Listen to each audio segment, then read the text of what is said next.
चौक चौराहों पर रेहड़ी लगाने वाले लोगों ने गुरुवार को गुरुग्राम के नगर निगम कमिश्नर को ज्ञापन सौंपा, जिसमें उन्होंने उनके खिलाफ हो रहे अन्याय का जिक्र करते हुए संबंधित अधिकारियों को निर्देश देने की अपील की। जन जागरण कमेटी के लोगों की माने तो वह बीते कई वर्षों से चौक चौराहों पर अपनी रेहड़ी लगाते हैं, लेकिन निगम के लोगों द्वारा उनके साथ बदसलूकी की जाती है। साथ ही जिन वेंडर्स के पास सर्टिफिकेट है उन लोगों को भी प्रताड़ित किया जाता है।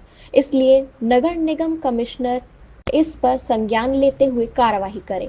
तो वहीं गुरुग्राम नगर निगम के कमिश्नर अशोक गर्ग ने बताया कि उन्हें ज्ञापन मिल चुका है। उन्होंने तुरंत एक्शन लेते हुए संबंधित अधिकारियों को फोन कर निर्देश दे दिए हैं कि इन लोगों के साथ नरमी से पेश आया जाए और चाहे सर्टिफिकेट ना भी हो तो रेहड़ी पटरी वाले लोग अपना काम कर सकते हैं, बशर्ते इन लोगों की वजह से चौक चौराहों पर बड़ा कारण ना बने। रेहड़ी पटरी का प्रेसिडेंट अशोक सिंह, मैं इनका अध्यक्षता करते हुए आज नगर निगम कमिश्नर साहब से मुलाकात की।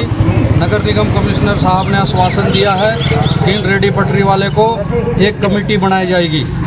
ये सीएमओ साहब के फोन कर करके बोला कि कमेटी बनाओ और कमेटी में जन जागरण रेहड़ी पटरी मेरी समिति के पदाधिकारी के साथ जगह चिन्हित किया जाए। जगह चिन्हित करने के बाद इनके जो पुराने बेंडिंग सर्टिफिकेट है उनके आधार पर इनको बसाया जाए, इनको उजाड़ा नहीं जाए। क्या दिक्कतें क्या आ रही थी, क्या कुछ मांगे हैं आपकी, उसके बारे में बताइए। दिक्कतें आ रही थी कि जो नगर निगम के नीचे वाले अधिकारी हैं इंफॉर्मेशन टीम के, एक विकास कुमार जो है वो बहुत ज़्यादा दादागिरी करता है। इनका रेडिया उठा ले जाता है, रेडी के तोड़फोड़ करता है। वो अपने पिताजी का दोष दिखाता है। वो अपने पिताजी पहले CISF में Hooda city centre metro station पे थे। वो कुछ रेडिया भी लगवाते थे वहाँ गलत तरीके से और रेडी वाले से खाने पीने के लिए और पैसे भी उगाई करते थे। उनके खिलाफ पीछे कार्रवाई भी हुई थी।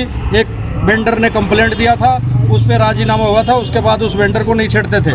अब वो रिटायरमेंट होने के बाद उनका लड़का आ गया है उस जगह पे इन्फोर्समेशन टीम में नगर निगम में। आप कहाँ पहुँचे, आपने क्या कुछ ज्ञापन आपने किसको दिया, क्या कुछ आश्वासन आपको दिया? ज्ञापन देने के बाद आश्वासन हुआ कि एक टीम गठित होगी और वो टीम गठित होने के बाद जगह देखा जाएगा, जगह किसका है उसमें नगर निगम की तरफ से इन रेडी वाले को बसाया जाएगा। ठीक है, नाम बताइए जी। नमस्कार जी, मेरा नाम रोहतास है और मैं जन जागरण रेहड़ी पटरी समिति का महासचिव हूँ। पिछले कुछ दिनों से ट्रैफिक व्यवस्था को लेके कमिश्नर साहब की एक मीटिंग हुई थी, जिसमें उन्होंने चौक से और इन चीज़ों से रेहड़ी वालों को हटाने के आदेश दिए थे जी। परंतु ट्रैफिक डिपार्टमेंट जो है उन्होंने तो उनको छोड़ के बाकी पूरे रेहड़ी वालों को ही साफ कर दिया। जिनके पास लाइसेंस थे, जो सही लगे हुए हैं, उनको भी नहीं छोड़ा, सबको बर्बाद कर दिया। तो क्या आपने इसकी जब हम अधिकारी से मिलने गए तो DCP ट्रैफिक को हमने समझाया कि सर ये आपका काम नहीं है, ये नगर निगम का काम है। तो उन्होंने नगर निगम को लेटर लिखा। उसके बाद नगर निगम सेक्टर 39 इन्फोर्समेंट टीम एक्शन में आ गई और उन्होंने जिनके वेंडिंग सर्टिफिकेट थे उनको भी उठा लिया और वहाँ पर जाके उनके रेहड़ियाँ तोड़ दिए।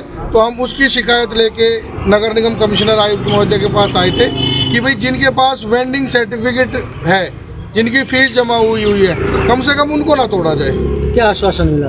और कमिश्नर साहब ने हमें आश्वस्त किया है कि आप लोग भी जहां पर ट्रैफिक व्यवस्था बाधित हो रही है वहां से थोड़ा साइड हो, बाकी किसी को नुकसान नहीं किया जाएगा। जो अफसर बदतमीजी से बात कर रहा है और रेहड़ी वालों को परेशान कर रहा है उसके खिलाफ कार्रवाई करने के लिए और उसको वहां से हटाने की उन्होंने हमें आश्वासन दिया है। लगभग कितने लोग आज इकट्ठा हुए थे? आज नगर निगम की कार्रवाई चलती रही और प्रशासनिक कार्रवाइयाँ चलती रही और गरीब आदमी परेशान रहा।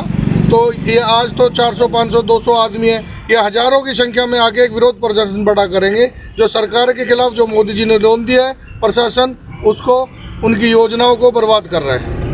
धन्यवाद। प्रदर्शन नहीं, आज हम अपनी मांग, जो हमारी मांगे हैं, जो हमारी परेशानी है, वो हम बात रखने के लिए कमिश्नर साहब से यहाँ आए थे उनके निवास पे। तो उन्होंने बहुत ही अच्छा जो है ना रिस्पॉन्स दिया और मिलजुल कर आगे भाई रेडियो की व्यवस्था करने को और अधिकारियों की ड्यूटी तय की है कि वो किस प्रकार से रेडिया जो ये वेंडिंग सर्टिफिकेट ले रहे हैं, जो भी रेडी लगाते हैं उनकी व्यवस्थित तरीके से रेडिया लगे और ट्रैफिक जाम की भी समस्या ना हो।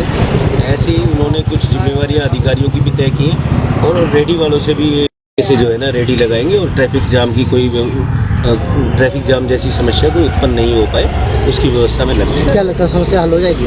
हाँ, प्रयास की ओर जब प्रशासन बढ़ रहा है तो रेडी वाले भी, रेडी यूनियन भी उस की ओर आगे बढ़ेगी। और जिस प्रकार से कुछ निचले तबके के जो अधिकारी हैं वो रेडी वालों को जो नाजायज़ परेशान कर रहे थे उससे रुष्ट होकर के आज हम कमिश्नर साहब से मिलने आए थे। किसी मेंबरों में और आज हम कमिश्नर साहब से जो मिले रेडी वालों के मुद्दे पे जो रेडियो को तंग करा जा रहा था, उठाया जा रहा था, जिन लोगों को नुकसान करा जा रहा था, कमिश्नर साहब ने आश्वासन किया। आश्वासन क्या उन्होंने लिख कर भी दे दिया कि इस तरह से आपको परेशान नहीं किया जाएगा और जो लोग रेडी जहाँ लगाते हैं वहाँ लगाए, ट्रैफिक बाधित ना हो। कितना प्रभावित हो रही है आपकी रोज की जो दिहाड़ी है या जो कितनी परेशानियों का सामना वो तो जी मेरे ख्याल से 90% तो बिल्कुल खत्म है। अब तो रेडी आने लगी तो पूरा प्रभावित तो है ही, 90% या 100% ही है। लेकिन अब जो आश्वासन मिला उसके हिसाब से लगता है कि कार्रवाई होगी और हम लोगों के लिए सही मेरे ख्याल से मतलब रोटी रोटी कमाने का मौका मिल जाए। ठीक है। देखिए, इनका प्रतिनिधि मुझे मिले थे, इनकी दो समस्याएं आज ज़्यादा थी। एक तो इनकी ये शिकायत थी कि जो हमारी इन्फोर्समेंट की टीम वो इनके साथ दुर्व्यवहार करती है। तो उसके लिए मैंने इनको आश्वस्त किया है और संबंधित अधिकारियों को भी निर्देश दिए हैं, लिखित में भी दिए और फ़ोन पे भी दिए कि इन्फोर्समेंट करना अपनी जगह ठीक है, वो हमें करना भी पड़ता है ट्रैफिक को स्मूथ रखने के लिए, लेकिन दुर्व्यवहार करने का, किसी की गरिमा को चोट पहुंचाने का किसी को अधिकार नहीं है। तो अपना अच्छे व्यवहार के साथ इन्फोर्समेंट करें और कानूनी तरीके से करें। पहली शिकायत तो ये थी। और दूसरी शिकायत ये इनका सुझाव ये था कि जी आप इन्फोर्समेंट तो करते हैं लेकिन हमारे लिए सुविधाएं भी आप पैदा करें और जो स्ट्रीट वेंडिंग जोन है वो और ज़्यादा बने ताकि ज़्यादा लोग इसमें एडजस्ट हो सकें और शहर के लोगों को भी सुविधा मिल सके। तो उसके लिए इनको भी मैंने कहा है, क्योंकि ये लोग रेहड़ी पटड़ी वाले लोग पूरे शहर में फैले हुए होते हैं और इनको पता है कि कहाँ पे ज़मीन खाली है। तो इनको भी कहा है कि उस ज़मीन को चिन्हित करें कि जहाँ पे ज़मीन खाली है और साथ ही अपने अधिकारियों की ड्यूटी लगाई, सीएमओ की ड्यूटी लगाई है कि वो भी इनके साथ कोऑर्डिनेशन में आपस में सहयोग करके दोनों मिलके रेहड़ी पटड़ी यूनियन वाले लोग और हमारे ऑफिस के लोग मिलके जगह चिन्हित करें जहाँ जहाँ पे जगह चिन्हित हो सकती है। उन जगह की मलकियत किसकी है वो निगम के स्तर पर हम उसका पता करके कितने समय के लिए वो जगह खाली है उतने समय के लिए वहाँ पे स्ट्रीट वेंडिंग जोन बनाएंगे। सर, ये जो स्ट्रीट वेंडर्स होते हैं ये मजदूर तबके के लोग होते हैं, डेली कमाने डेली खाने वाले लोग होते हैं। जब तक जगह चिन्हित नहीं होती है या फिर लाइसेंस का कुछ नया तरीका नहीं होता है तब तक ये उसी जगह पर अपना काम कर सकते हैं। देखिए, निगम को इनके रेहड़ी पटरी लगाने या अपना रोज़गार करने में किसी तरह की कोई आपत्ति नहीं है, बशर्ते ट्रैफिक को उससे कोई असुविधा ना हो। सर, लोगों का आरोप है कि उनके पास लाइसेंस भी है, उसके बावजूद भी जो है इनको हटा दिया। मैंने इनको यूनियन को आज यही कहा है, वेंडिंग का सर्टिफिकेट देना निगम का काम है, निगम को देना चाहिए। तो लेकिन वो होने का मतलब ये नहीं है कि आप ट्रैफिक के बीच में कहीं रेहड़ी लगा सकते हैं। ट्रैफिक की व्यवस्था बना के रखना प्रशासन की पहली जिम्मेवारी है। ट्रैफिक की व्यवस्था के बाद कहीं पर भी रेहड़ी लगाना चाहे उसमें निगम को कोई एतराज़ नहीं है। ठीक है सर। आपके पास वेंडिंग सर्टिफिकेट हो, मैं तो कहता हूँ ना भी हो चाहे। मैंने इनको ये भी कहा है कि किसी के पास वेंडिंग सर्टिफिकेट नहीं है और फिर भी वो रेहड़ी ऐसी जगह पे लगा रहा है जहाँ पे ट्रैफिक को कोई परेशानी नहीं है, तो उसमें भी निगम को कोई परेशानी नहीं है। बाकी लेटेस्ट खबरें जानने के लिए चैनल को सब्सक्राइब और बेल आइकन को प्रेस करना ना भूलें।